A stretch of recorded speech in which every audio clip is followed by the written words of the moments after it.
अब हम संचार की भारतीय परंपरा की चर्चा करेंगे।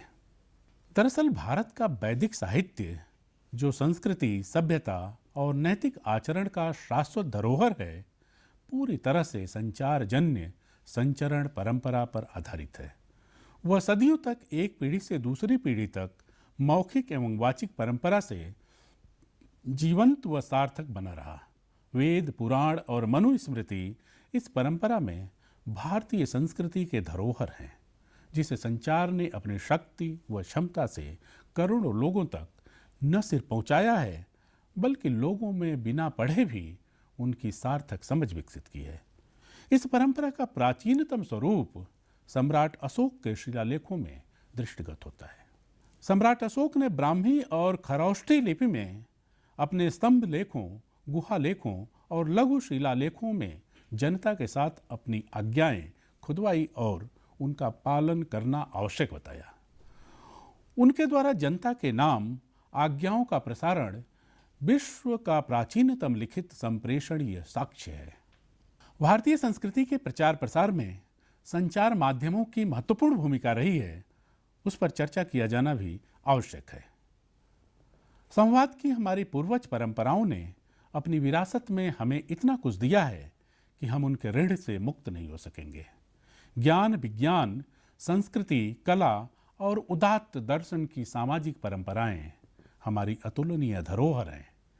ये इतनी महान थाती हैं कि जिसका आकलन कर पाना हमारे लिए बेहद कठिन है, लेकिन फिर भी इतना निश्चय है कि पूर्वज परंपरा से हमको जो सबसे अधिक मूल्यवान थाती मिली है वह आध्यात्म और योग है।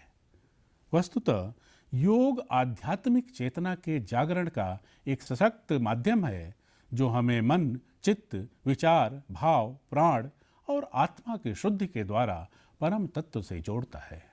महर्षि पतंजलि द्वारा रचित योग भारत के 6 दर्शनों में से प्रमुख दर्शन है। योग विश्व के लिए भारत की एक अनुपम देन है। यदि आज योग को व्यक्तिगत साधना और अनुभवों से निकाल वैश्विक पहचान मिल रही है, तो इसमें आधुनिक संचार माध्यमों की महत्वपूर्ण भूमिका रही है। पारंपरिक संचार माध्यमों की तरह ही आधुनिक संचार माध्यम भी भारतीय संस्कृति के प्रचार प्रसार में अहम भूमिका अदा कर रहे हैं। प्राचीन भारतीय संचार व्यवस्था धर्म परंपरा से अपरिहार्य रूप से संबद्ध थी। भारतीय धर्म की आधारभूत विशेषता भौतिकवाद का नकार है, इसलिए इस शिक्षण पद्धति में व्यावहारिकता एवं सांसारिकता के मुकाबले आध्यात्मिकता का पुट अधिक है। यदि हम भारतीय संचार की ऐतिहासिक परंपरा का अवलोकन करें, तो प्रथमतः हमें श्रुति पद्धति पर आधारित संचार व्यवस्था के सबूत मौजूद दिखते हैं। इस व्यवस्था में गुरुकुल में निवास करते हुए शिष्य वहाँ की दैनिक गतिविधियों का निष्पादन करते हुए वाचिक परंपरा द्वारा गुरु से शिक्षा प्राप्त करते थे। गुरु शिष्य परंपरा आदिकाल से ही ज्ञान संपदा का संरक्षण कर उसे श्रुति के रूप में क्रमबद्ध करती आई है। इसका वर्णन किए बिना संस्कृति की समझ अधूरी ही रह जाती है। श्रुति परंपरा ऐसे चलती है कि एक व्यक्ति ने कुछ कानों से श्रवण किया और मुख से सुना दिया, फिर दूसरे ने फिर तीसरे को सुना दिया।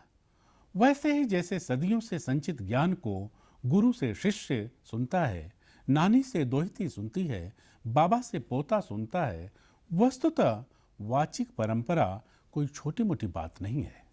भारतीय संवाद संस्कृति की वाचिक परंपरा में व्यक्त अभिप्रायों का अध्ययन करके सार्थक संचार के मूल भाव लोक मंगल की अवधारणा को समझा जा सकता है।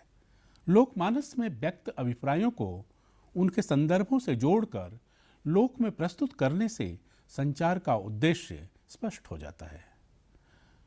लिखित शास्त्र से प्राप्त ज्ञान को, शक्ति को और लोक स्वीकार्य ज्ञान को दुर्लभ ठहराने की युक्तियां सदियों से रची जाती रही हैं। जो लोग यह मानते हैं कि संस्कृति की रचना आचार्य मानस या शास्त्र मानस करता है, वे लोक की भूमिका को देख ही नहीं पाते। चाणक्य ने कहा है, जो शास्त्र जानता है परंतु लोक को नहीं जानता, वह मूर्ख के समान है। शास्त्रज्ञोप्य लोकज्ञोभ वेन्न मूर्ख तुल्यः। असल में लोक निर्गुण ब्रह्म की तरह व्याप्त होता है। वह अदृश्य रहकर ही संस्कृति की रचना करता है। वह किसी बुद्ध, व्यास, किसी वाल्मीकि, किसी कबीर, किसी नानक, किसी तुलसी, किसी गांधी का वर्ण कर लेता है। वस्तुतः जितना महत्व हम लिखित ज्ञान व अक्षर परंपरा को देते हैं, उतना महत्व हम वाचिक परंपरा को नहीं देते हैं। वाचिक परंपरा के द्वारा विभिन्न समाज वाचिक इतिहास, वाचिक कानून, वाचिक साहित्य तथा अन्य ज्ञान का एक पीढ़ी से दूसरी पीढ़ी तक संचार करते आए हैं। हम यह भी जानते हैं कि वाचिक परंपरा हर समय हर काल में प्रासंगिक रही है। वस्तुतः विचार पर केवल राजसत्ता और विशिष्ट जन या शिक्षित वर्ग का ही अधिकार हो, ऐसा बिल्कुल भी नहीं है। सामान्य जन जीवन का प्रत्यक्ष अनुभव करता है और फिर उसे गुनता भी है। उपर्युक्त चर्चा के आधार पर अब हम निष्कर्ष रूप से कह सकते हैं कि लोक में प्रचलित ज्ञान जीवन के अनुभूत सूत्र हैं, जिनके संबंध में गुरुदेव रविंद्रनाथ टैगोर ने कहा था, ये मानवीय जीवन का सत्य है।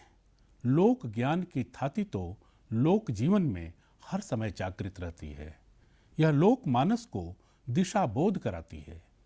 इसीलिए आज यह जरूरी है कि हम संचार की भारतीय व्यवस्था यानी वाचिक परंपरा के अध्ययन अनुसंधान की प्रणालियों का विकास करें।